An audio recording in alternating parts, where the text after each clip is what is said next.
Hi, everyone. Okay, it is my great pleasure to welcome you all to the VIS 2022 opening session. My name is Bongshin Lee, and I'm one of the 3 overall papers chairs. 2 other OPCs are Helwig Hauser and Anders Innerman. Unfortunately, Helwig could not come to the conference in person, but Anders is right here with us. OPCs are a part of the Papers Chairs Committee that is in charge of the paper selection process. The PCC consists of 3 OPCs and 12 area papers chairs. And here are 12 APCs for this year. Jian Chen and Chris Collins for Area 1, Hamish Carr, Ing Cha-yu for Area 2, Michael Glacier and Tobias Eisenberg for Area 3, Anastasia Bezerianos and TJ Jenkins-Kelly for Area 4, Eddie Greller and Michael Sedelmeyer for Area 5, and Alex Endert and Jinuk Seo for Area 6. So continuing the review process with the area model introduced last year, the PCC worked with one unified VIS program committee consisting of 203 PC members this year. And this diagram here shows the paper review process with the area model this year. This is largely the same as last year. To ensure the high quality publications, the review process consists of 2 rounds of reviews.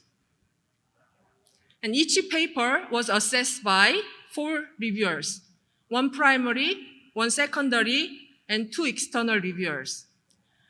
For some special cases, additional reviewers were invited to broaden the review perspective. And the set of accepted papers was reviewed and approved by the TBCG before we send out notifications. And let's look at some numbers here. So this year, we accepted 119 papers from 460 submissions. Interestingly enough, the abstract submission actually went down compared to last year, but complete submissions went up. And this leads to an acceptance rate of 26%, which went up 1% compared to the last year. Again, if you want to know more about the review process or paper program in general, please read the January 2023 issue of the TBCG, which contains the proceedings of IEEE VIS 2022. We also strongly encourage you to read the CFP for next year very carefully when it comes available. With that, I'll hand it to Anders, who will talk about paper awards and paper sessions. Great. Thank you very much. It's great to see so many people here today and so many people online as well. I'll say a few words about the Best Paper Award process. And as you know, this is the session where we will actually be listening to some of these presentations here, and I'm really looking forward to that. What I wanted to do was to show you a little bit about the process that we're going through. This is an intense piece of work that happens during the vacation times. We just have a few weeks to do the full assessment of the papers that have been nominated by the reviewers and also by the area chairs to be considered for the Best Paper Award process. So we had to put together a committee and taking care of things like conflicts of interest. And we're very grateful that this year we had a committee that was chaired by Tamara Munzer. We had Renko Chang on it. We have Ingrid Hotz, Petra Isenberg, Tatjana von Landesberger, Rudiger Westermann, and Xiaoru Yuan, who was very, very diligent in working and reviewing all of the nominated papers. So the process was really that based on the reviews, based on the nominations that came in, and a compiled shortlists that we as overall paper chairs put together, the committee read all those papers, ranked them, had meetings, and found a consensus in a very short time frame. So it's an intense piece of work, and we're extremely grateful for that work that was put in. And the result is that we have 3 Best Paper Awards for VIS as a whole community this year. I'm not going to reveal which ones they are. I'm going to leave that as a cliffhanger. But we also have 17 honorable mentions, and I really encourage you to have a look at these papers. They're indicated, they're in the program, you can easily find the sessions where they are being presented. I'm not going to mention all of the 17, but please have an extra look at these papers. It was a tough job to pick out the 3 best ones. All of these are very worthy of special attention that you will give them during this week. So, another piece of work that we did as overall papers chairs was to put together the program. And it's really not an easy process, in particular when we have the full community of papers being merged together into one program. So we really had very much of a bottom-up process in terms of doing this, trying to cluster papers together. Everyone was contributing in a sort of a stochastic way, moving papers around, shifting them, trying to find some sort of optimal space where we could put together a program that would be as interesting as possible, both for the authors and for the audience. I should say, put in a little bit of a disclaimer already now. We are aware of the fact that there are some papers that are perhaps located in sessions where it's a little bit of an artificial, a bit of a stretch in terms of the topic where you ended up. So we apologize for those who feel that you didn't find the best fit for your paper. But we did make a huge effort in trying to optimize the whole program. What we have done over the past year here has been a very big effort, and I can vouch for my co-chairs here as overall paper chairs. It's a significant amount of work, and we are very happy to do that. But it's also work that has been supported by a number of other bodies inside of our community. And of course, we're very grateful for all the support, all the positive feedback that we have received from authors, from the program committee, all the people who served, helping us out in producing those thousands of reviews that we have used, the external reviewers, the area papers chairs. We've had weekly meetings with the area papers chairs, and it's been really, really rewarding. And it's great to see many of those in person here now after 2 years of Zooming with these faces. The organization committee has been great in their support, responding to our questions. The best paper committees, the steering committee has been very responsive in helping us out in difficult situations, the executive committee as well, and also interfacing to IEEE, the TVCG, the editor-in-chief, and the associate editors-in-chiefs, and of course the Computer Society staff. And of course, nothing would happen without James Stewart from PCS. So we're very, very grateful for all the support that we have received. We really hope that you will enjoy this year's VIS conference. And with that, I will hand over to the chair of the best papers, the short papers, and that's Michelle.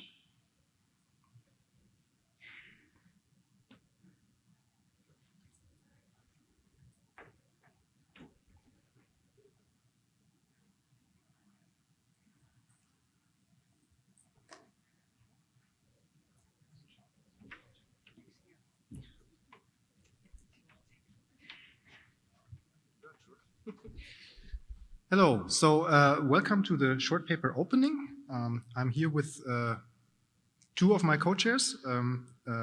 Jonathan is somewhere around here, and we want to tell you a little bit about our process and what the short papers had in innovation this year.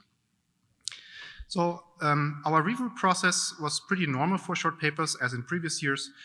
For all of the submissions we got, there was one primary reviewer, one secondary reviewer, and these were selected based on bidding and expertise. Every paper, every submission got 2 to 3 reviews, these 3 reviews, and the load on the reviewers was also fairly light, with 2 to 3 reviews per committee member. One external reviewer was also assigned by the primary, and we had a single blind by default process, and optionally authors could ask for double blind. And then based on the recommendation of the primary, we, the paper chairs, got together, looked at the big picture, discussed a lot of the individual submissions before we made the accept-reject decision, and then the authors prepared their final versions. As a new item this year, we had a much earlier deadline than in previous years. So the submission deadline was 4 weeks after the full paper deadline. So this year it wasn't possible to really take a rejected submission for the full papers and recycle it into a short paper submission. This is something we did intentionally. We had a program committee of 140 people, and we really appreciated and thank now everyone who volunteered to review the papers. It was also wonderful with the earlier submission deadline that we had a really lively review committee. New this year, we had, like full papers, a self-nomination process so that anyone in the community could say they wanted to participate, and we reviewed those self-nominations, and 38 of them were invited to join the PC, and we were thrilled for this as a mechanism to improve the diversity and inclusivity of our PC. And here's just one slide showing that we were from all over the world as another aspect that was trying to broaden our inclusivity and diversity. We had 104 submissions in the end. That was down slightly from last year, which we attribute to the earlier submission deadline, with a 31.7% acceptance rate, which is comparable to past years. We also want to give a huge shout out and thank you to our sessions chairs. There are 4 short paper sessions. They are separate from the full papers, also in particular because the talks are shorter and programmatically it's much easier to put them together. And we have systems and graph viz, analytics, decision support, machine learning, personal visualization evaluation, some scientific visualization. We're really excited for these. I will point out that in the 3rd session listed here, we have 2 of our honorable mentions, and you will hear from the best short paper in this session.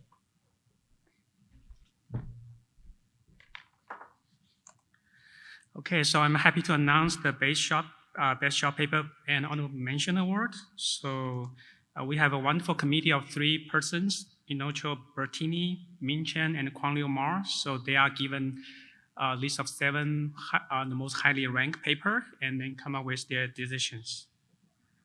So the best paper go to Leilani Battle, Danny Fan, and Kelly Weber.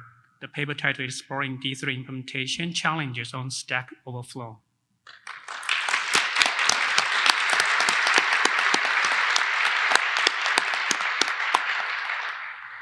The honorable mention, the first one go to Jenny Shi, Su Nanguo, An He Ko, Jen Hoswell, Ryan Rossi, Van Du. So the paper is AR shopping, in-store shopping, decision support through augmented reality and immersive visualizations.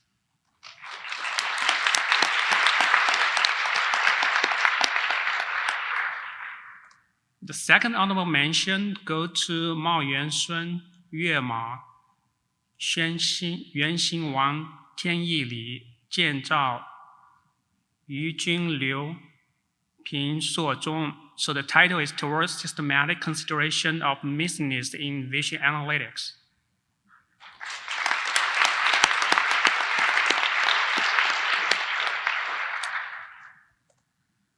So none of our poster chair will be here in person, so I will be helping them to present the best poster award here. So, this year poster chair are Jessica Homans, Babla Koslikva, Vijay Natarajan, Adam Pring. So they have received 45 posters and also plus associate event posters. So please visit the poster session on Wednesday, 5 p.m. in Oklahoma Station 2+3. The best post per committee, including Alexander, Daniel Johnson, Michael Stadman. The honorable mention post award goes to Dynamic Visualization for Violence Prevention. The author are Luke Damas.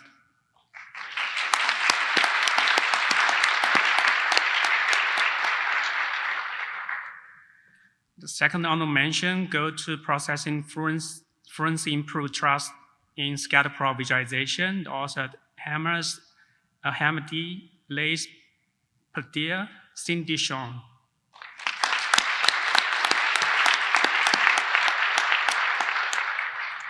And finally, the best post award goes to Tito, Exploring Data in Large Display Environment Through Speech, Mid-Air Gesture Interactions. The author are Julian Oristans, Abi Asaria, Abihai Kamar, Maria Zenon, Jason Lay, Barbara D. Eugenio, Andrew Johnson. Congratulations. So we have all the award certificate. We will hand out to the awardee after the section. So with that, I will hand over to Tamara to start the keynote section.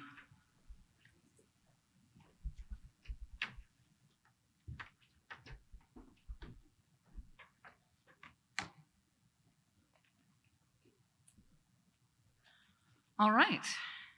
Thank you, and welcome to the paper section of actually presenting our best papers. So we're going to have our 3 full best papers and our single short best paper. So let's start with the VIS best paper on effective learning objectives for communicative visualizations from Elsie Lee Robbins and Eitan Adar. It will be presented by Elsie. And let me tell you about the justification for this paper. This thoughtful and well-written paper presents an interesting and provocative perspective on visualization design with a clear and compelling argument that all visualizations are affective, whether that context is explicitly discussed or not. This paper's proposed taxonomy of effective learning objectives is informed by a methodologically sound and well-designed qualitative study. It provides guidance on how to improve the visualization community's mechanisms to surface these decisions and help visualization designers reflect on them. So I'd like to invite Elsie and any co-authors who are here to come to the podium. Thank you so much.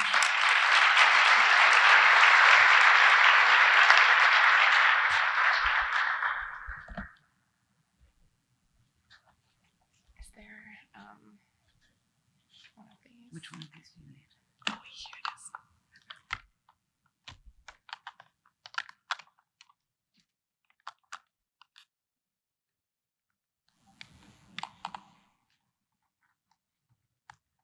Let's take one moment. Oh, yeah.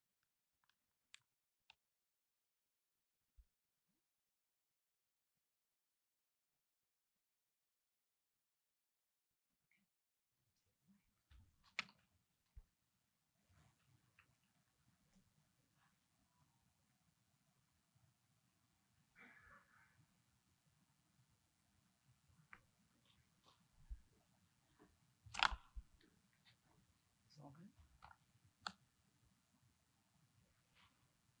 There's the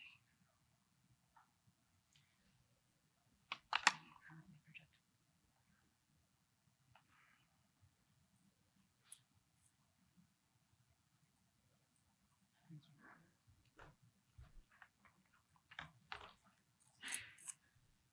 It is connected here.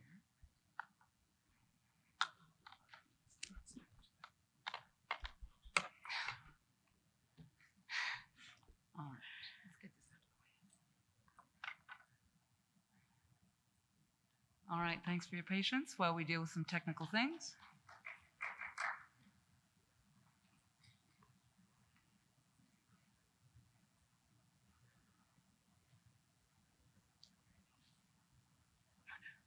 Sure.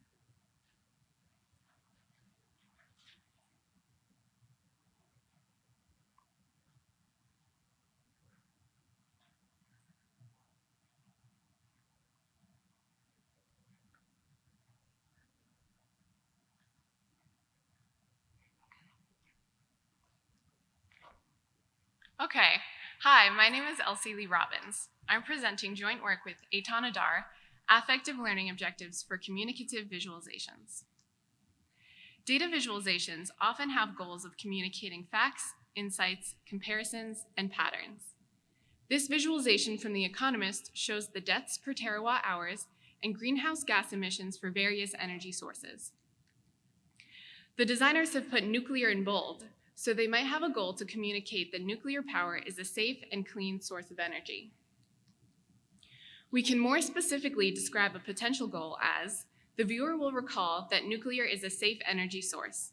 And there could be several goals, like the viewer will compare sustainable energy sources to traditional fossil fuels, or the viewer will analyze the correlation between deaths and greenhouse gas emissions. These intents are cognitive intents, relating to the most common type of intellectual learning, analyzing trends, comparing categories, etc. But visualization designers might also have other intents, which could fall into the realm of affective intents, wanting the audience to have a reaction or a response to an appraisal, attitude, or value. Maybe the designer wants the audience to care about or appreciate the topic that they're showing. Or maybe they want them to support a new policy, or take action by signing a petition or donating money to a cause. For example, this visualization might have the goal, the viewer will consider that nuclear energy is safe, or slightly further than that, the viewer will accept that sustainable energy is the best, or maybe, the viewer will support nuclear power plants. Affective intents are most obvious in data visualizations that are created for advocacy reasons, like this visualization from Periscopic about gun deaths. With these, designers are clearly trying to raise awareness or have a call to action. But even in other domains, designers might have affective goals. A visualization of a family tree might get you to consider your own family ties. A visualization about blood donations might inspire you to donate blood. But we don't talk about affective goals that much. Designers may not even realize or consider that they have these types of goals. Affective visualizations can be controversial, which might make designers try to hide the fact that they have these goals. Even if a designer acknowledges that they have affective goals, they may not have the vocabulary to articulate them and clearly define what they are. We can use learning objectives as a framework to describe intents. These come in the form of the viewer will verb noun. We imagine the data visualization designer as a teacher and the viewer as a student. This way, we can frame data viz goals as the designer trying to teach the viewer something with the data. I'll give you a brief description of our previous work about cognitive learning objectives, but please see our paper for more details. This work was based on Bloom's taxonomy, which was originally created for the educational domain. The taxonomy has a set of verbs ranging from a basic remember or recall to understand, apply, and higher level goals of analyzing, evaluating, and creating something entirely new. It also has a set of nouns ranging from basic facts to concepts, procedures, and the highest level, metacognitive knowledge. Bloom's affective taxonomy is older and less developed than the cognitive framework, but still provides us with a starting point. The verbs start from a simple receive, such as, the viewer will perceive the harm of plastic pollution. As the belief becomes increasingly internalized, we move to higher level goals, all the way up to behaves, such as the viewer will demonstrate their commitment to sustainability. While the cognitive taxonomy has a set of nouns, the affective taxonomy did not. As a starting point, we created a set of nouns that range in complexity. From opinions, like safe drinking water is important, to attitudes, to values, to finally value orientations, aligning oneself with a group that has a set of values, such as the Green Party, conservatives, and so on. We wanted to test if this taxonomy was a good fit for data visualization intents. We conducted an interview study with 12 designers from the Data Visualization Society and Twitter. We recruited designers who had posted a visualization that seemed to have an affective intent. In these interviews, I asked about their background and what their goals were for their visualization. Then, I explained what cognitive and affective learning objectives were, and then the participants created learning objectives for their own visualization. Please see our paper for more details on our methodology. We found that designers talked about different ways that learning objectives would be helpful. Some indicated that they would use them for big or novel projects, suggesting that these wouldn't be useful for simple bar graphs that they have done a million times before. Many of our participants worked in collaborations with others, either within a team or in a client-designer relationship. They mentioned that they could see learning objectives as helpful for communicating with others to have a framework for explaining their goals. They would also be helpful at different parts during the design process, including in initial planning stages, choosing amongst designs, and evaluating designs. We found that affective learning objectives are difficult to create. This is in line with our previous work on cognitive learning objectives, but participants largely reported that the affective ones were more difficult than the cognitive ones. Some participants were not aware of their affective intent or had not explicitly thought about it before. One participant said, "In journalism, it's sort of frowned upon to think about, or I guess to talk openly about the idea that we're like trying to influence how people think or feel about a certain thing or what actions we want them to take. Even if designers are aware of their affective intents, they may be discouraged from sharing them due to a perception that they are not socially acceptable." We also found that the verbs were difficult to use. In the original domain of education, the verbs were framed in the positive direction, like the student will enjoy the topic. However, we found that most of our participants had visualizations about negative topics, such as climate change and COVID-19. So there is a mismatch between the positive verbs in the taxonomy and the negative topic of the visualization. For a visualization about refugee deaths, the designer might want the viewer to reject the current dire situation, but the only verbs from the taxonomy were accept, support, favor, etc., all positive verbs. After our interview study analysis, we revised the affective taxonomy. We have 5 verbs: observe, position, strengthen, connect, and behave. In observe, the intent is simply to make the viewer aware of the range of beliefs. At this beginning stage, the designer is not trying to influence the viewer to take one side or another. The next level, position, is when the designer intends to point out a specific place along the range of beliefs where they would like the viewer to be. This could be that the designer wants the viewer to self-reflect on where they fall in this range, or they could have a goal to position the viewer in a specific area. The third stage, strengthen, is when the designer tries to increase or decrease the strength of an attitude.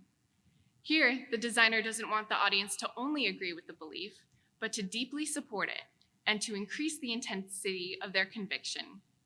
Similarly, this stage could also be to weaken a belief, decreasing the strength of the conviction. The fourth stage, connect, is when the designer wants the audience to compare 2 of their beliefs. The viewer should compare, contrast, and rank multiple beliefs, making judgments about which beliefs are more important to them. The final stage, behave, is when the designer wants the audience to act in ways consistent with the desired belief. Designers frequently have this goal, as demonstrated in calls to action sometimes listed at the end of a visualization or story. Behaviors are the most visible indication of an affective outcome, yet these could be the most difficult to achieve. We also revised the nouns in the taxonomy. At the lowest level, a noun could be an appraisal, which is a value judgment of a data fact.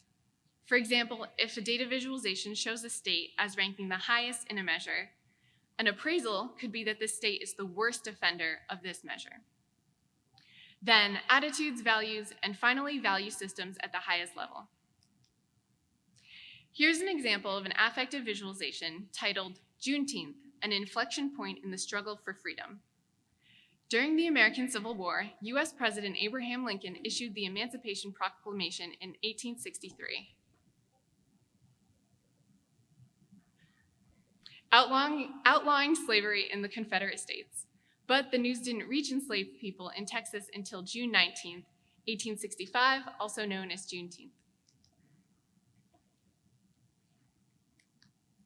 Some learning objectives for this visualization could be: the viewer will observe the unjust and slow delay of the timeline to freedom for Black people, agree with equity, compare their own value system and evaluate their own value system and compare it to their cultural group's value system. Please see our paper for more details. While we found that most participants felt like learning objectives fit their intent, there were some intents that did not fit into this framework. For example, data art, where designers may be trying to evoke an emotion in general and not necessarily influencing a specific value or attitude. One of the benefits of using learning objectives is that they can naturally be turned into assessments. But affective responses are notoriously difficult to measure. Future work can think about the ways we can translate affective learning objectives into assessments that are effective for data visualizations. Affective learning objectives can help designers describe their intents. Explicitly identifying a goal can lead to focused thinking about what your intended outcome should be. They can be helpful for communicating within a team or with a client, and can help throughout the design process from initial planning stages to evaluating whether your goal was achieved. Affective learning objectives allow us to critique others' designs. We can ask questions like, what goals might they have been intending to achieve? Or what goals does the visualization fail or succeed at? We believe that it is important to acknowledge and model affective intents. Recognizing affective intents within ourselves and within others' work will allow us to think more critically about affective intents and their use in data visualizations. Once we acknowledge our own subjectivity, we have the opportunity to self-reflect, be more aware of how it affects design, and lead us to create better visualizations. Thank you.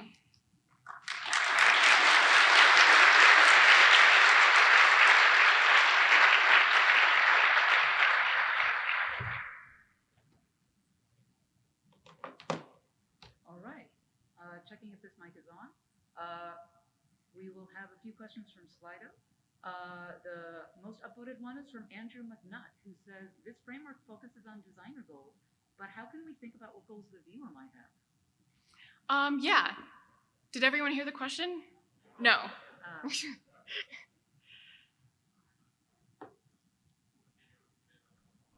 Check, check. Okay, better living through technology. From Andrew McNutt, this framework focuses on designer goals, but how can we think about what goals the viewer might have? Yeah, this is a good point. This is very designer focused. I do want to point out that there is a power imbalance, that the designer has more power than the viewer in this situation, where maybe it's true that the viewer has the decision on whether or not they look at the visualization, but the designer gets to make a lot more choices about what they see, what design choices they get to choose to actually make the visualization. So this framework sort of recognizes that. And additionally, a good designer will take into account what the viewer goals might be and sort of incorporate them into their design. Great. Another question from Joe. Is there anything we can learn from domains where affect is central to the craft, such as filmmaking or creative writing? Oh, yeah, that's very interesting. Yeah, we sort of, in this paper, differentiate between techniques and intents. And this way we can think about those each individually.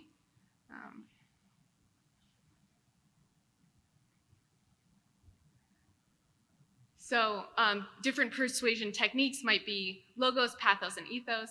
And I do imagine that we could use strategies from those domains to think about different techniques, but also think about cognitive and affective intent in also a different way. Okay, and with that, we will wrap up this question. Thank you so much, Elsie. Thank you.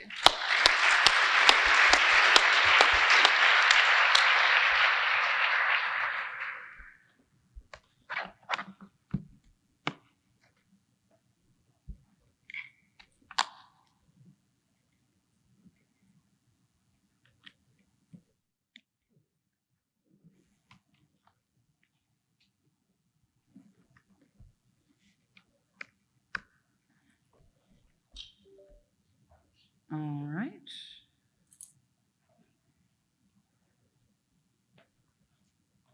Fun on someone else's laptop.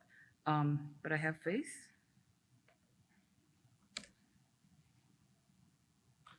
Yes. All right, and for our next paper, we're going to have multiple forecast visualizations, trade-offs in trust and performance in multiple COVID-19 forecast visualizations from Lace Padilla, Raquel Figginson, Spencer Castro, and Enrico Bertini. And our rationale for picking this paper was this comprehensive yet concise paper illuminates an important visualization problem by providing empirical evidence for the link between COVID-19 forecast visualization design choices and trust. Visualization design choices easily influence trust, but notably trust is not indicative of successful interpretation.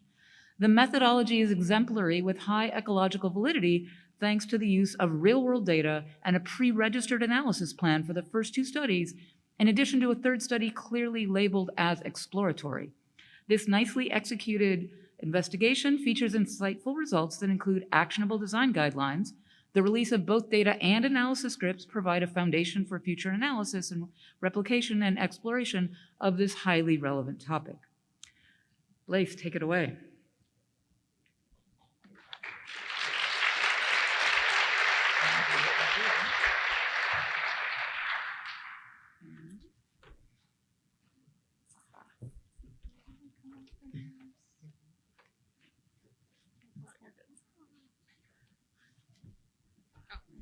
Everyone. All right, congratulations.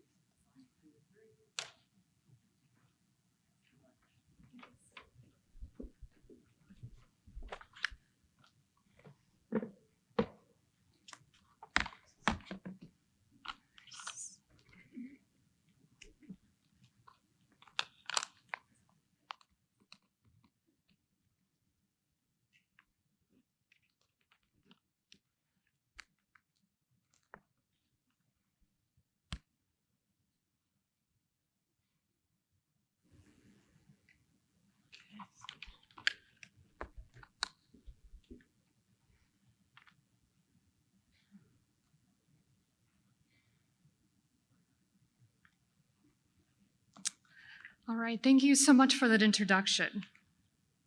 Ensuring trust during a public health emergency is a critical first step in encouraging the public to follow health officials' recommendations. Unfortunately, as we saw with COVID-19, reduced trust in public health mandates can result in less compliance with orders and ultimately unnecessary fatalities. Now, no work has tested the impact of pandemic forecast visualizations on trust. And here we wanted to ask, do visualization techniques impact trust in COVID-19 mortality forecasts? And if so, what is the relationship between trust and performance? We focused on a technique called multiple forecast visualizations, MFVs. Here what we're doing is showing multiple forecasts from different groups on a single plot. We are encoding uncertainty implicitly through the agreement or disagreement of several forecasts. Now, this technique is different than approaches like hypothetical outcome plots or ensembles that show samples from a distribution. Instead, what we're doing here is we are showing unique predictions from separate forecasting entities. And these happen to be selected from the COVID-19 Forecasting Hub, which is a central repository that has been used by CDCs and others. Now, the reason we're interested in MFVs is we had a prior study where we tested a wide range of visualizations, and the key finding was that for MFVs with 6 or more forecasts, the MFVs produced the largest changes in COVID-19 risk estimates. That means that after viewing one of these MFVs, participants changed their beliefs about the COVID risk to themselves and others, making MFVs a very powerful visualization technique. But we had some follow-up questions, including how should we actually select these MFVs? So that brings us to the current work. We wanted to look at the relationship between trust and performance and think about some design choices when selecting MFVs. One of the first ones we wanted to look at is the number of forecasts to show. So here's our kind of our base stimuli, and we have weekly incidence of deaths in the US. We have a time plotted here, and this is past COVID-19 data. This isn't fictional data, this is the real deaths in the US. Now we can add a forecast to this, including a 95% confidence interval or a median ensemble, and these are both calculated from the forecast within that central repository. Now, these are controls because we wanted to compare them to MFEs with a wide number of forecasts from 1 to 15. So here's what one with 3, 6, 9, 12, and 15 look like. The way we actually picked these particular ones is we started with a median ensemble, and then we had the worst case forecast that showed COVID deaths rising in the US and a best case forecast showing COVID deaths dropping. And we selected these other ones in the middle manually to try to fill out the distribution. Now notice there's some overplotting going on here. We ultimately left that in because we were interested in the number of forecasts. And we thought that while you couldn't look at an individual one of those forecasts, that a great deal of forecasts going in one direction or another might actually impact trust. Okay, we did pick the colors to maximize discriminability to try to reduce some of those overplotting effects. The next design choice we wanted to look at is color versus grayscale. We thought that it could be that color added visual complexity, and that would ultimately reduce some trust. So we simply made grayscale versions of the stimuli I just showed you. Now, the last design consideration is looking at extreme forecasts. And this came about from discussions with risk managers where they insisted if you're going to be picking different forecasts to show, you simply must show the worst case forecast to make effective decisions. So we had a second set of stimuli where we had a version with the worst case forecast showing mortalities going up, the best case forecast. To make these look like outliers, we had to create a new distribution. So we took the 95% confidence interval and we selected MFEs that tried to match that range. Now notice it doesn't perfectly match, and that's because we didn't generate these data. These are real forecasts by groups that we just selected to try to match the range of that interval. So here's what 3, 6, 9, 12, and 15 look like. All right, some serious overplotting going on here. We left it in for the same reason as before. All right, so in experiment 1, we had color versus grayscale versions. And in experiment 2, we had a version with no outliers, one with worst case forecast, and best case forecast. These made our between subjects manipulations. We also had a within subject manipulation, which was either that 95% confidence interval or forecast with 1 to 15 models. And we did this online with people from Prolific. All right, so the way we tried to measure trust, our instructions included, your job is to rate how trustworthy you think the forecast is on a scale from 0, not at all trustworthy, to 100, completely trustworthy. Now, I want to take a moment to talk about a key design constraint in this work. What we did is we focused on ecological validity, and we sacrificed some experimental control. Ecological validity is how closely the conditions of an experiment match the real-world situation. COVID-19 is a historic and tragic event where we as a community have once-in-a-lifetime opportunity to examine how large portions of the population understand real forecast visualizations that directly impacted them. For that reason, we didn't want to use fictional data, pretend tasks, and we didn't want to define trust for people. We wanted to understand their interpretations of trust with all the messiness of their own definitions of that word. So we presented people with a scale, 0, not trustworthy at all, to 100, completely trustworthy, and they just rated how trustworthy they thought the plot was. And we also asked them to predict what they thought the COVID trend would be in the future. In 2 weeks, they had to decide if it would be decreasing, increasing, decreasing, staying the same, or unsure. The way we evaluated this is we took the deaths at the time of the forecast when we ran the experiment, looked at 2 weeks in the future. It happened to be declining by about 32%. And so we considered decreasing the response that was most in line with actual COVID mortalities at this period. Okay, we also had several follow-up questions that I'll talk about at the end. All right, let's look at the data. So here's our trust rating scale with the different visualizations along the Y. So what the data looks like for the colored forecasts. First thing I'll point out is the most trusted was the 95% confidence interval. A little surprising to us. Second most trusted was the median ensemble with no uncertainty. Also a little surprising at first. Now, if we compare this response, this general pattern from color to grayscale, we have a very similar pattern of responses, but overall, the grayscales were more trusted across all of these different visualizations. So it is true that the color seems to add some visual complexity and reduce trust a little bit. Now, if we collapse across color and grayscale, we see this general trend where trust is increasing and then plateaus at some point. Statistically, we find no meaningful difference between those visualizations, and that gives us evidence for a trust asymptote. We're increasing trust, and then there's no longer benefit of adding more of those MFEs in the forecast, which is really cool. Okay, comparing these to the trend judgments, I'll remind you that decreasing is what we would consider most in line with actual COVID-19 data. And there's no effective color for this prediction of trends. Okay, for the median ensemble and the 95% confidence interval, they were less likely to lead to predictions of the actual COVID-19 trend than all the other forecasts except 2 and 4 models that I'm graying out here. And then we also see this kind of a similar trend where as we're increasing more models, we're starting to get predictions that are more in line with actual COVID-19, what happened in terms of mortalities. Okay, summary here. The 95% confidence interval and median evokes the highest trust and judgments least consistent with the actual COVID-19 trend. And trust and performance generally increased and plateaued around 9 MFEs. We can compare this pattern to the second experiment where we had this best case and worst case forecasts. And again, we are seeing that this 95% confidence interval consistently having high trust. And we're seeing a similar pattern across both conditions. When you're adding more of the MFEs, you're starting to increase trust, and we have statistical evidence for a trust asymptote around 6 and 7 of those MFEs included. So pretty cool, fairly consistent in terms of what we're looking at for trust. For the trend prediction, what we're seeing is obviously this 95% confidence interval consistently leading to predictions least in line with actual COVID-19 data.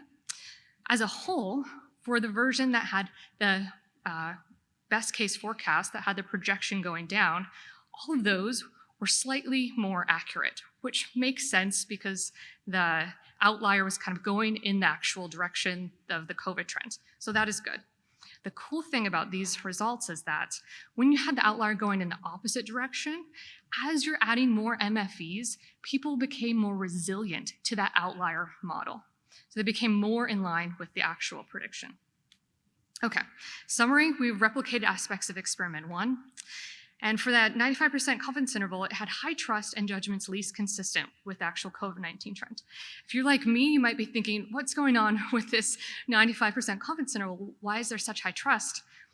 And we thought, well, maybe it could be because of the label saying 95% confidence, right? So we ran a third study where we showed people the same visualization, which is a 95% confidence interval, had the label 95% confidence. We added a second condition where we directly annotated and saying, okay, this is definitely 95% confidence. Don't miss that manipulation. And then we changed the number. So we changed it from 95 to 25 to 50 to 99. Left the visualization the same, just changed this number to see if people were sensitive to that confidence interval. Okay, here's the data. This is for the 25% confidence interval caption. I have these color-coded, but they end up being the same. So we have about a 50 on our trust rating scale. I want to pause and I want you all to predict what you think a rational person should do, how they should scale their trust. If the base is about 50 for 25, what should they do for a 50% confidence, 95, and 99? Just decide in your own head what you think people should do. Okay, you got it? Here's for 50. Ultimately, the same as the 25. For the 95, it's a little bit higher. It's around 70. For the 99, it's the same as a 95. So what we're seeing here is that viewers do not appropriately scale their trust to the indicated interval size. And that's to say, I don't know what the right trust rating is, but it certainly shouldn't be the same for the 25 and the 50. There should be some differences going on here that we're just not observing. Okay, we did have several follow-up questions, including, please describe in as much detail as you can how you made your trust judgments.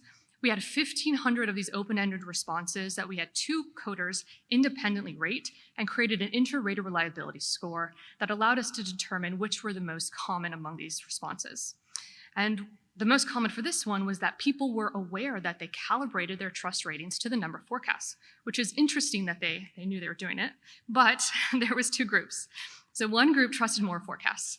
An example is, I perceived the graphs that included more models as more trustful, okay? Second group did the opposite. It is a bit confusing if there are a lot of prediction lines. I think less lines, more trustful. So that's to say that all the data that I showed you here today, there are several different strategies that are evoking these responses. If you take a look at the paper, all of the description of these open-end responses really add a lot of depth and richness to our findings. Summary, viewers' trust in overly simplistic visualizations can be misplaced and disproportionately scaled. For MFVs, trust in performance generally increases and plateaus around 9 to 6 forecasts. Reflecting on our motivating questions, do visualization techniques impact trust in COVID-19 mortality forecasts? We have overwhelming evidence that this is the case. And what is the relationship between trust and performance? Visualization design choices easily influence trust, and trust is not indicative of successful interpretation. Thank you.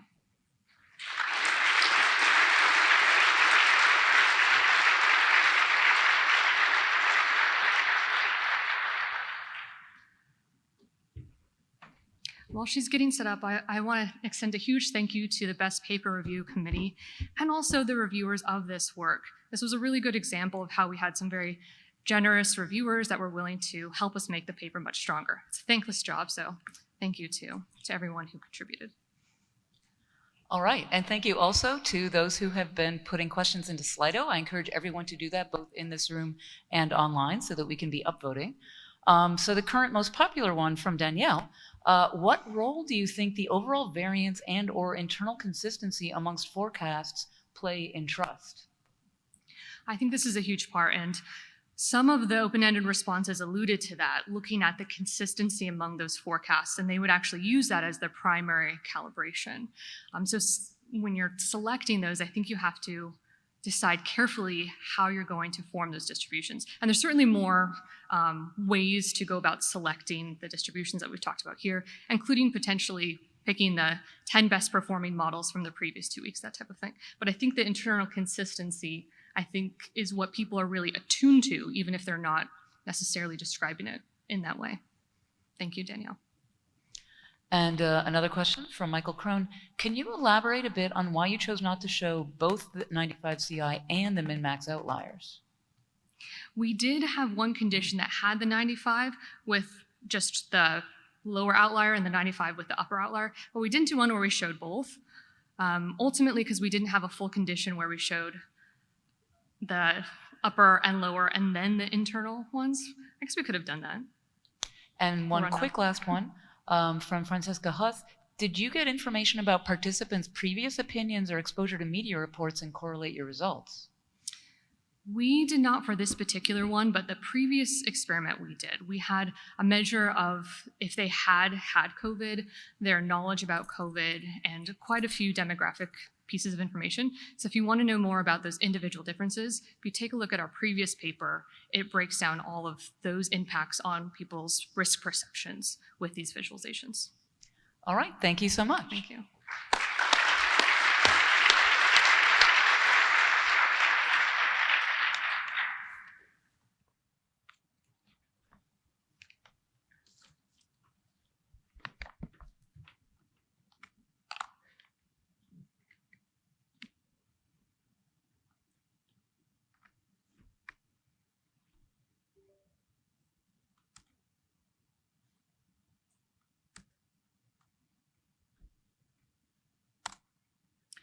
All right, and now for our third and best paper, and these are all sibling papers, not ranked, all three best.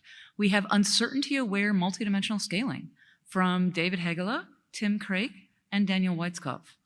Now, the justification for this one, this clear and well-motivated paper addresses the significant open question of how to incorporate uncertainty into dimensionality reduction methods. It presents both a mathematical model and a numerical algorithm with a detailed discussion of several visual encoding techniques that are suitable for analyzing the resulting uncertain data. The results include a detailed sensitivity analysis with a synthetic dataset and a walkthrough of several real-world datasets to demonstrate the versatility of their algorithm and the benefits of their mathematical model. So, congratulations.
All right.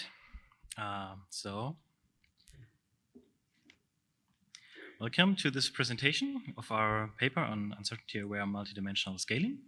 My name is David Hegele, and together with my colleague Tim Krake and our advisor Tanja Weiskopf, I developed this dimensionality reduction method for uncertain data. So what kind of data do we address here? Basically, tabular data, the data that can be expressed by numeric values. And what do we mean when saying uncertain data? Well, imagine, for example, going around gathering some data on people's latest parties they organized. So there's a few different fields in your dataset table that you need to fill, such as the number of guests or the expenses. But unfortunately, the answers you got were not very accurate. So you end up having these uncertain values such as 80 to 90 guests or less than $2,000. The uncertainty in this example arguably stems from people being bad at remembering exact values. But uncertainty in data can also be inherently contained, such as in this example of Pokemon stats with value ranges. In the Pokemon games, the monsters that you encounter have certain stats such as attack strength or defensiveness. But as in many games, there is some randomness included to make things less repetitive. So every Bulbasaur Pokemon you encounter in the game most likely has different stats than the previous one. So there are no fixed values when considering Pokemon stats. But how can we then reduce the dimensionality using multidimensional scaling? For this, let's first recapitulate how MDS works. So we start with a pair of high-dimensional data points, Pi and Pj. And then for these, we want to get corresponding low-dimensional points, xi and xj. And then we want that the distance between the x points in low-dimensional space is almost the same as the distance in the high-dimensional space. So what we do is we create a stress function that evaluates how well this distance between point pairs are preserved. And then we minimize the stress, which gives us the optimal projected points. So very well, but this only works for exact data points and not for the vague data that we have. So how do we do it with uncertainty? The first thing we need to do is to model the uncertainty. We need to be able to mathematically describe it. The way we think of uncertainty is through multivariate probability distributions. So this means that each data point is now described through a high-dimensional probability distribution. This means that there are now distributions for each Pokemon, a random vector, so to say.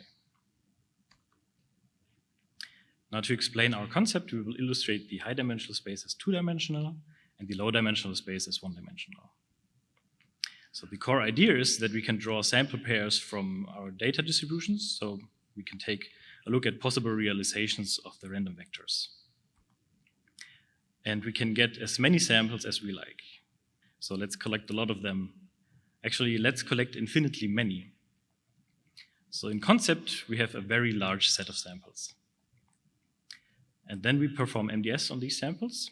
But since we have sampled infinitely many data points, in the limit process, the MDS projection will again give us distributions. So we have a mapping from high-dimensional probability distributions to low-dimensional probability distributions. The question is, how can we get there directly? Because we cannot generate infinitely many samples, and we can't even perform MDS on large data sets in reasonable time. Now we need to formalize this concept mathematically. Let's go back to the MDS stress function from before. We will now gradually make changes to it until it corresponds to our conceptual model. The first problem is that the stress function uses projected points as an argument, which we don't have, or rather have infinitely many of. So consider the following. What if MDS gave us an object to perform the projection for any high-dimensional point instead of giving us the projected points? So think of MDS as a factory where you put in your data and then it produces a projector for it. And then you can use this projector, feed it the data, and it will give us the low-dimensional representations. So let's replace the function arguments with this projector. The thing that will be optimized now is the projection function phi. Next, we need to go from individual data points to possible realizations of random vectors. Let's call these V and W. and they replace the exact data points. To get all possible realizations, we need to introduce integration over the joint probability density of random vector pairs. And this turns the stress into an integral.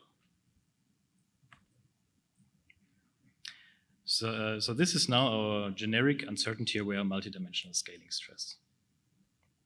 Actually, we buy a bit more flexibility concerning the choice of the metric by introducing parameters p and a, p for p-norm, and a as an exponent.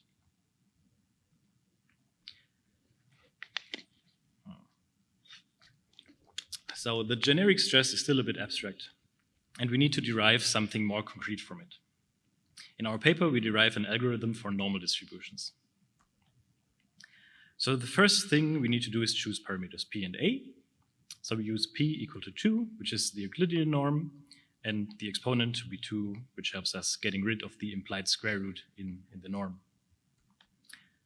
Now, to actually be able to evaluate and compute the stress, we need to make some assumptions first. The first assumption is that all input distributions are normally distributed. So the Pokemon stats need to be modeled as multivariate normal distributions. And the second assumption is about the form of the projection operator. We did not specify how it looked like before. It's possibly some nonlinear function, but now we are approximating it as locally affine linear, which is a Taylor approximation of first order for each input distribution. And with those assumptions, we can finally evaluate the integral and get a stress in closed form that we can minimize. In fact, this analytic evaluation was quite involved. The pure act of just doing the integration on paper took several days. So this is why we provide several pages of the derivation in our supplemental material. All right, let's apply UAMDS to some data. As input to the UAMDS projection, to UAMDS, we will be using the 6-dimensional stat distribution of these 9 Pokemon. In the game, these are the 3 starter Pokemon from which you can choose and their respective evolutions. And this is the 2D UAMDS projection of the probability densities. The ellipses enclose the areas of different quantiles. For example, the inner rings show where 50% of all possible realizations are located. So we can see there are overlapping regions where realizations of different Pokemon with very similar stats are located. We can also see a trend from weak starter Pokemon on the left to their first evolution in the middle to the very strong second evolutions on the right. Now we may ask, why is the layout like this? What does it mean to be in a certain spot of the projection? And this is where we can benefit from our locally linear projections. So let's have a look at the projection operator for this distribution. So here we can see which stat gets projected into which direction. And since all stats point a bit to the right, it means that samples with high stats are located in this direction. In more detail, we can even observe that, for example, defensive samples are mapped towards the bottom right. But this only holds for this distribution. But if we look at the other local projections, we see that they mostly agree on the directions here. So this is a nice feature of our technique that helps to explain the layout. Of course, it can also happen that the projections differ more strongly, which usually causes more stress. Which leads us to the topic of trustworthiness. So for demonstration, we will introduce another Pokemon to the dataset. This one is called Beedrill, since it is a bee and it has drills for hands, and its stat distribution differs more from the ones that are already in the set. So this is the updated UAMDS projection. And the question we want to answer is which relationships between the Pokemon are not well represented? So the easiest thing that we can do is look at the stress components of our solution and color the distributions accordingly. So what we can see is that the Beedrill Pokemon causes the most stress in the projection. So this indicates that its relationship to the other distributions is not well represented. We could now dive in further into the individual parts of the stress to find out more. But since I didn't show you the resulting stress terms, let's do something else instead. So you may remember this slide from before. And since any MDS and also UA MDS is trying to preserve distances, there's the perfect plot to see how they are preserved. So this plot is called a shepherd diagram, and it shows for pairs of data points the high and low dimensional distance. So if a projection manages to preserve distances perfectly, all dots in the plot would be placed along the diagonal. So for our method, we are drawing a few hundred representative points for each combination of distributions. However, in this example, we only show pairs that include beadrill because we want to analyze its stress worthiness. So there are a lot of dots in this plot. Let's highlight the parts that correspond to the different Pokemon. So the two highlighted plots on the top are especially interesting since the distribution of the dots spreads quite far away from the diagonal here. This means that the distances between Beedrill and these two Pokemon are quite underestimated. For the other Pokemon, the dots are located more closely to the diagonal, so that's all right. In our paper, we also show two more variations of shepherd diagrams tailored to the preservation of the distribution shape and size. We also show a sensitivity analysis of UA-MDS to uncertainty, where it can be seen that taking into account uncertainty has a considerable effect on the resulting projection. We also provide a comparison to uncertainty-aware principal component analysis, a linear method. And we also demonstrate our method in different data sets here. Yeah. And with this, I would like to end this presentation and thank you for your attention.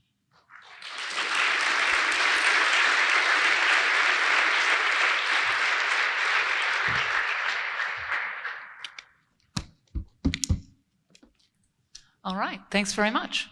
So I'm going to synthesize two questions together. I know in your paper you talk about extending beyond MDS and PCA. And if you did that, do you have a sense of what might be the major tricky issues if you were going to like TISNE or UMAP? Have you thought through that? Yeah, for TSNE, for example, I think it's more complicated, like just the pure structure.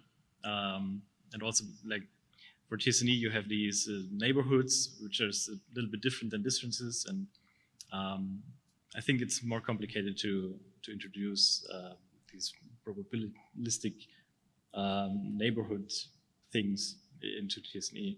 And also the representation afterwards, like, would it be distributions or would it be like different kinds of plots saying, okay, this could be an outcome or this could be an outcome? I think there is some more consideration to do for these other nonlinear methods. And actually a very related question from Pravna Madhyasta, wondering what your thoughts are in using an inherently probability-oriented distance measure such as Wasserstein distance. Well, we haven't thought about that. I think, yeah.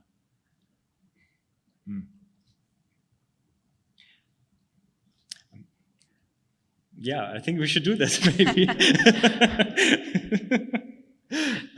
Great. Sorry. So a thing on your list of things to do. And Julian Tierney asks, can you comment on extensions beyond normal distributions? Oh yeah. So for other distributions, it becomes more complicated just because they're not so well behaved.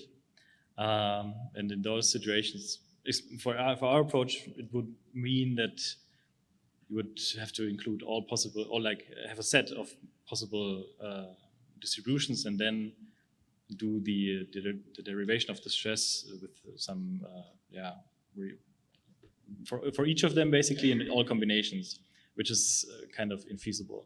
So we probably have to resort to like Monte Carlo integration there somehow. But it's also tricky because it's very expensive.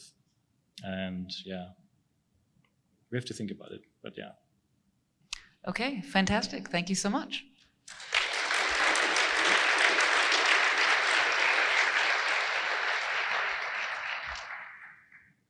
So.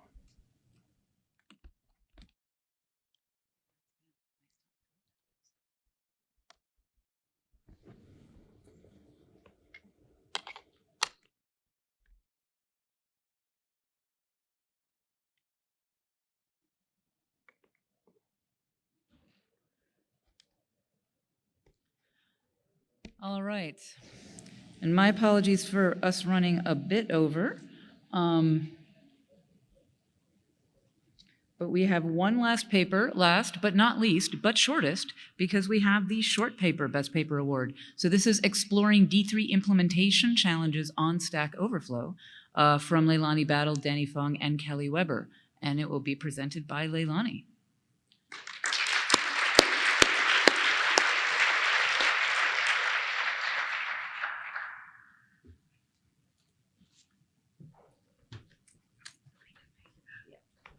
Sorry. Thank you.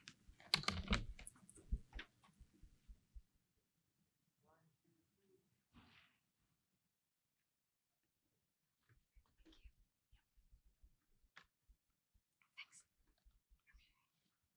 Oh, shoot. Do you need a dongle? Okay, because we have some here as well.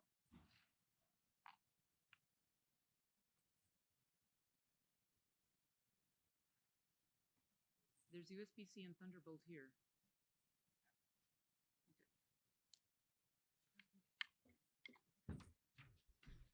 Sorry, y'all. I'm using an ancient laptop that requires a specific dongle. That was a strategic error on my part. And I apologize that I am standing between you and your already late lunch, but bear with me. I'm going to try to make this enjoyable for you. It'll be worth it if I can remember my password.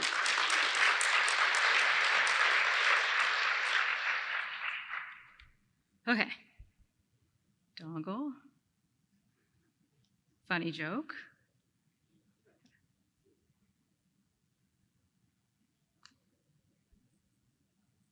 Presentation slides.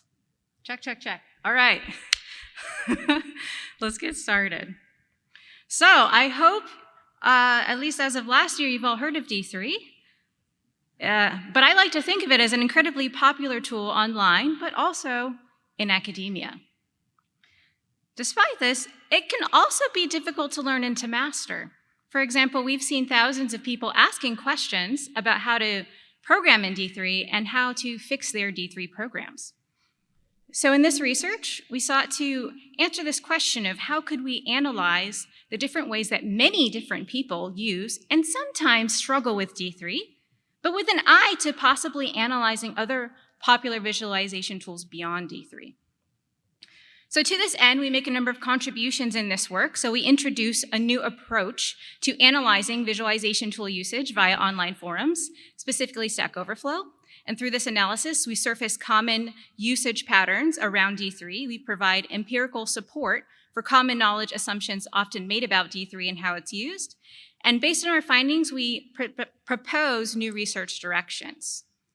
So to structure our analyses, we used the original D3 design goals: compatibility, debugging, and performance. But as it turns out, performance wasn't a big deal on Stack Overflow.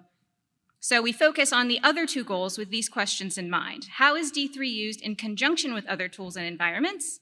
And how do users explore, interpret, and augment the behavior of D3 code? So to answer these questions, we used a 4-step analysis process, where first we identified all of the posts tagged with D3.js on Stack Overflow and downloaded them with web mining software. Then we collected a sample of 817 of these posts and qualitatively coded them. And I'll walk through an example of what that looked like. So here we have a post from Stack Overflow talking about bar chart visualizations. They're referencing an existing example from the web, particularly an animated bar chart. And because we know they're talking about animated bar charts, when they say dynamically visualize, they're probably talking about animated visualizations. So next, we took some of our qualitative analyses and translated them into code so that we could apply them across all of our samples. So revisiting this post that I just showed you, it turns out that this example, when you look at the HTML, is from blocks.org. And it would be interesting to see how many of these posts reference well-known sources for D3 examples, such as Observable and other sources like the D3 gallery. Finally, we took our targeted analyses and also applied them to the full corpus. So revisiting this example again, we find that 13.6% of posts link to these well-known sources. When we repeat this analysis for the full corpus, we see that 14% of posts do the same thing. And what's nice about this is it gives us a sense of whether we're seeing a general pattern across the entire data set or something unique to our sample. So you might be wondering, how might this apply to other visualization tools? Well, for very popular tools like ggplot2, this should also apply qualitatively and quantitatively. But for younger visualization tools like Vega Lite, our qualitative analysis should still apply. And in this case, we could potentially code the entire data set. But note that there are different goals driving the designs of these other tools, so your research questions might vary. So for the remainder of this talk, I'm going to talk about the findings from our D3 analysis, and I'm going to focus on qualitative findings. And please check out the paper for more quantitative stats. So the first major takeaway from this analysis is that there are many different ways that we saw people using D3, and arguably not necessarily one right way to use D3. So we saw JavaScript being the predominant language people talked about in conjunction with D3, but we also saw people mentioning other languages, such as Ruby, Python, and R. We saw people discussing 55 different tools and packages in conjunction with D3, for example, well-known ones like jQuery, Angular, and React, more visualization-oriented ones like Cytoscape, more map-oriented ones like Leaflet, but also tools we do not necessarily associate all the time with visualization, such as Excel, PostgreSQL, and Adobe Illustrator. And while we saw people discussing 36 different visualization types as they were talking about D3, we saw that 4 visualization types dominated those discussions: bar charts, network graphs, line charts, and geographic maps. And these findings align with our prior work in exploring what visualizations people tend to share online, including but not limited to D3. So the next takeaway I'll talk about is that Stack Overflow users struggle to find relevant D3 examples to inform their work in the first place. And I'll demonstrate here with a post from our sample. So in this post, no need to read that text, I'm going to run through it for you really quick.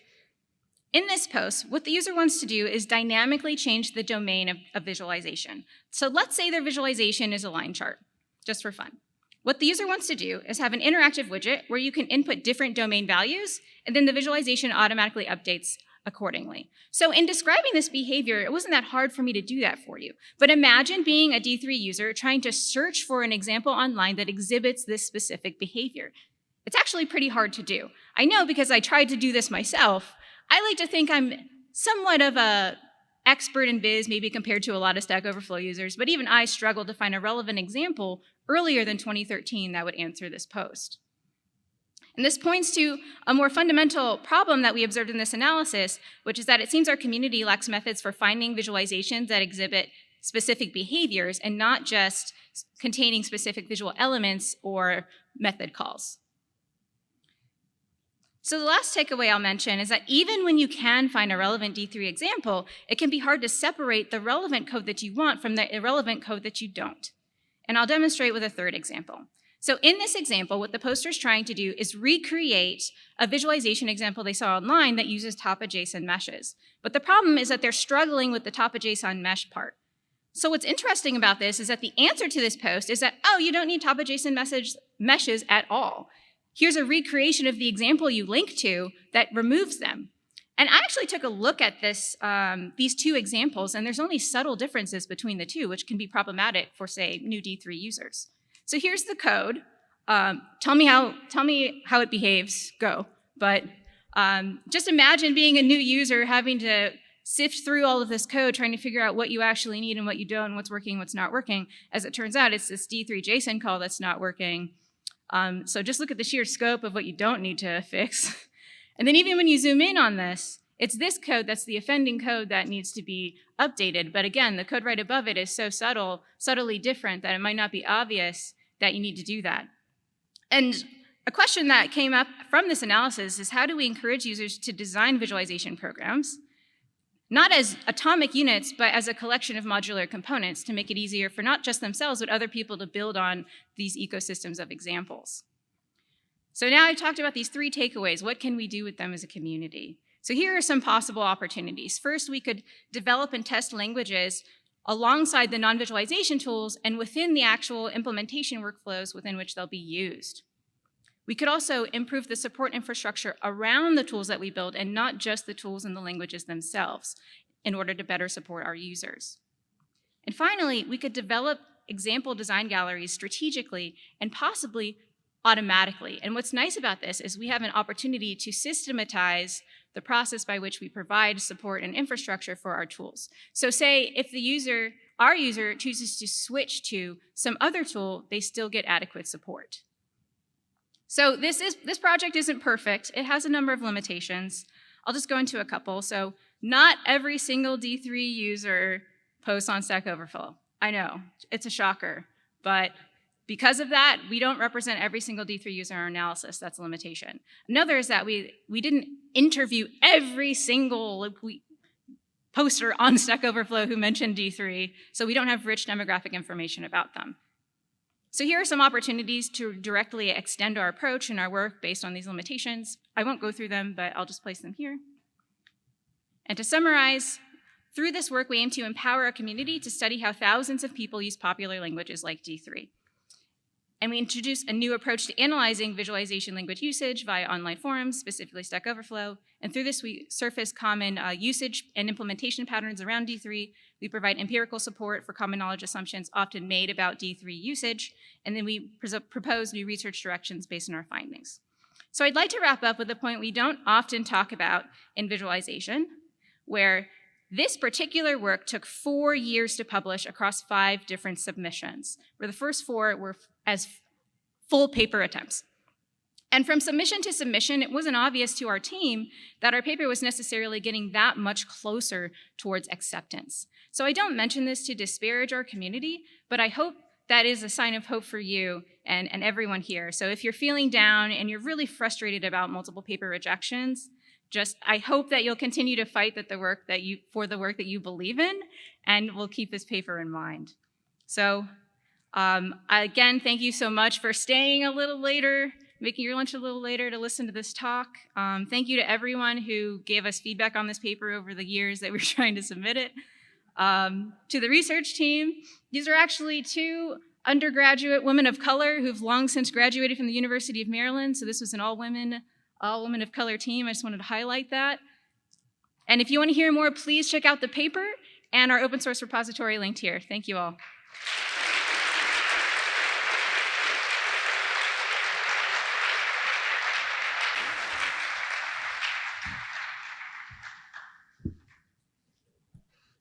I am so glad you persevered. How related are the needs of average Stack Overflow question posters to the needs of students in Viz labs or classes? That's a question from Petra Eisenberg. That's an excellent question. So in being on both sides of this as an instructor and also working on this project, there are definitely significant overlaps between the needs of students in classes and the needs that we saw online. We saw that a lot of the people posting on Stack Overflow, so not everyone, definitely not everyone, but a lot of the people were new to D3 and learning how to use it as a tool for visualization. So I suspect that a lot of the solutions that we might develop for Stack Overflow users would flow very nicely into courses and vice versa. And one more quick one from Francesca Huth again. Did you also look at the posts over time in different D3 versions? Did things improve? That is a wonderful question. So for limitations of this being a short paper and also just general research limitations, we couldn't investigate everything. There are definitely differences as you go through the posts over time. One thing I will highlight, which is also in the paper, is that D3, its structure evolved over time to be more modular. And that made it easier for people to use, but also more developers to contribute. So that also alters what you might see on Stack Overflow. And finally, how many of the questions are just trying to avoid reading documentation? We did not code for that, unfortunately, but I would be curious to know. All right, thank you so much.